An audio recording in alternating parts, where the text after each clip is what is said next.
मेरे YouTube channel शब्दों की पंखुड़ियाँ पर आप सभी का स्वागत है। कहानी के अंत तक बने रहिए, आपको कहानी बहुत पसंद आएगी।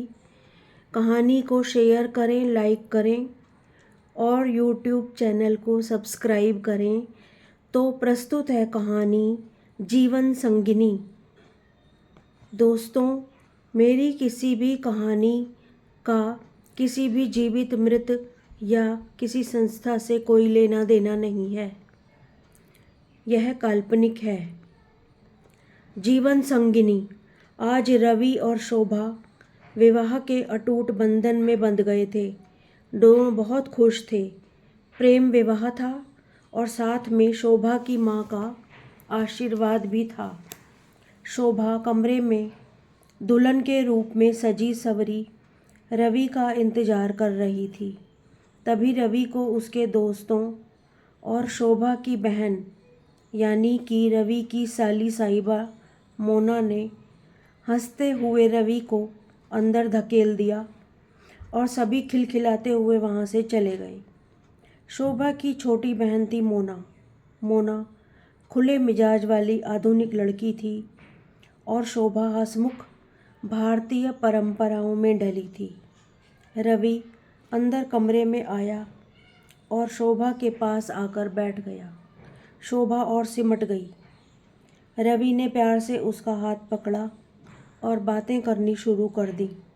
बातें करते करते उसने एक सुंदर सा ग्रीटिंग कार्ड जिसमें बहुत सारे लाल गुलाब के फूल बने हुए थे और साथ में चमकते हुए हीरों से जड़ा एक ब्रेसलेट शोभा को उपहार में दिया। दोनों के जीवन की प्यार भरी शुरुआत हो चुकी थी। रवि जब अपनी पढ़ाई कर रहा था तो उसके पिता का देहांत हो गया था और माताजी पहले ही गुजर चुकी थी। रवि ने पढ़ लिख कर स्वयं ही अपनी मेहनत से एक छोटा सा कपड़ा बनाने का कारखाना शुरू किया था। काम बहुत अच्छा चल रहा था। रवि एक बंगला भी बना चुका था और कार भी ले चुका था।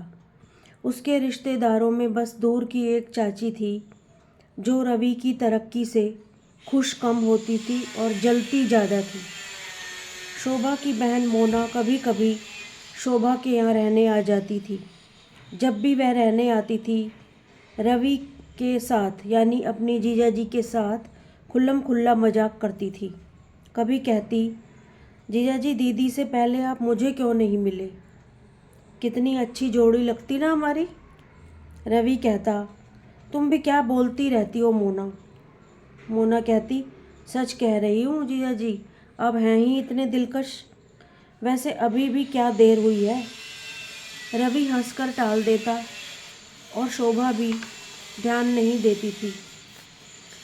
धीरे धीरे समय बीता। शोभा गर्भवती थी। शोभा को 4 महीने हो चुके थे और रवि भी बहुत खुश था।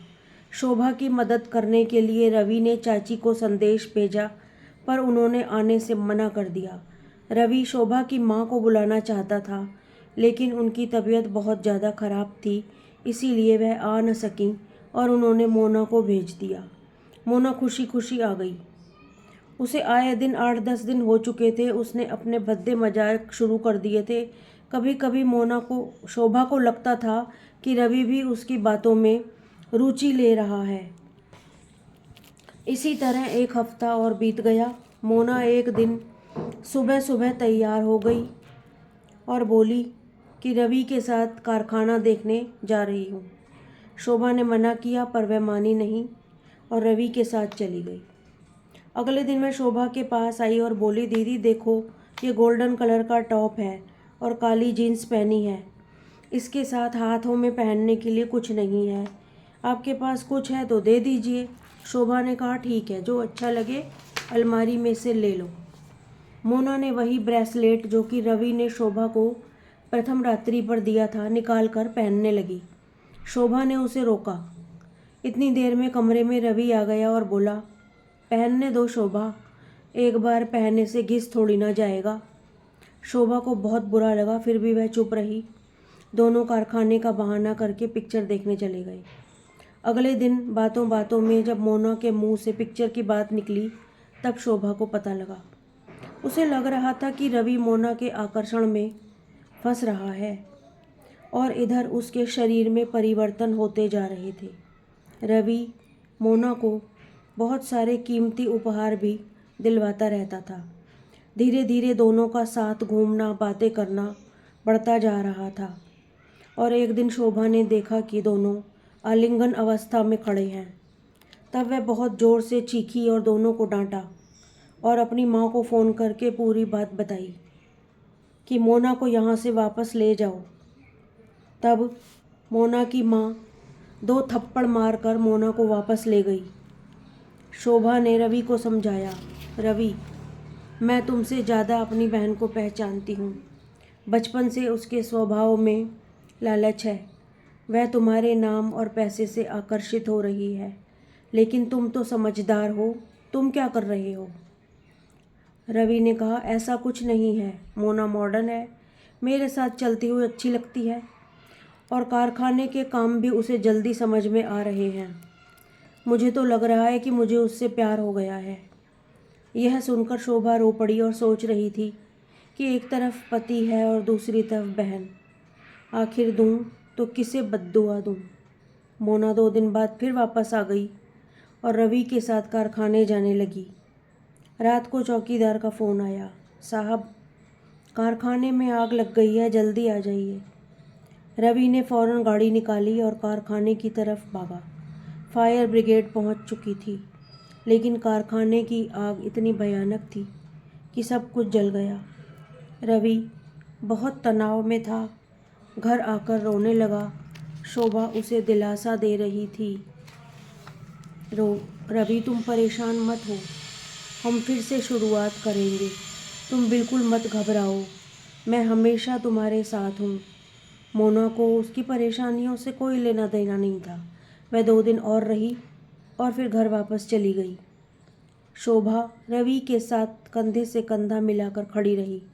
सबसे पहले उन्होंने नई शुरुआत करने के लिए पास के बाज़ार में एक दुकान किराए पर ली और फिर उसमें माल भरने के लिए उनके पास पैसे नहीं थे, तो उन्होंने अपना घर बेचने की तैयारी की। बंगला बिकते बिकते 1 महीना लग गया। 1 महीने में उन्होंने किराए का घर ढूंढा। रवि ने गाड़ी बेच दी और स्कूटर ले लिया। शोभा को 7 महीने पूरे हो चुके थे। इन मुश्किलों भरे 3 महीनों में मोना ने एक बार भी उनके घर झांका तक नहीं। रवि अब अच्छी तरह समझ चुका था कि शोभा उसकी सच्ची जीवन संगिनी है और मोना एक छलावा। वह शोभा की डिलीवरी के लिए बहुत चिंतित था। उसके लिए कुछ पैसे बैंक में जमा करना चाहता था, इसीलिए उसने गाड़ी बेचकर स्कूटर लिया था। मन ही मन वह शोभा की बहुत इज्जत करने लगा था। वह सोच रहा था कि इतनी मुश्किल घड़ी में शोभा ने कभी मुझसे कोई शिकायत नहीं की, ना ही मुझसे कुछ मांगा। बस चुपचाप हंसते हंसते मेरा साथ निभाती गई और मैं बेवकूफ़ उसे धोखा देने चला था।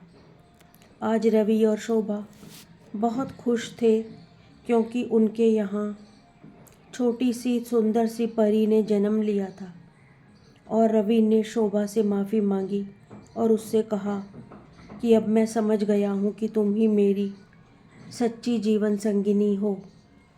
धन्यवाद कहानी में आखिर तक बने रहने के लिए। दोस्तों, आपको कहानी कैसी लगी कमेंट करके अवश्य बताएं। शुक्रिया।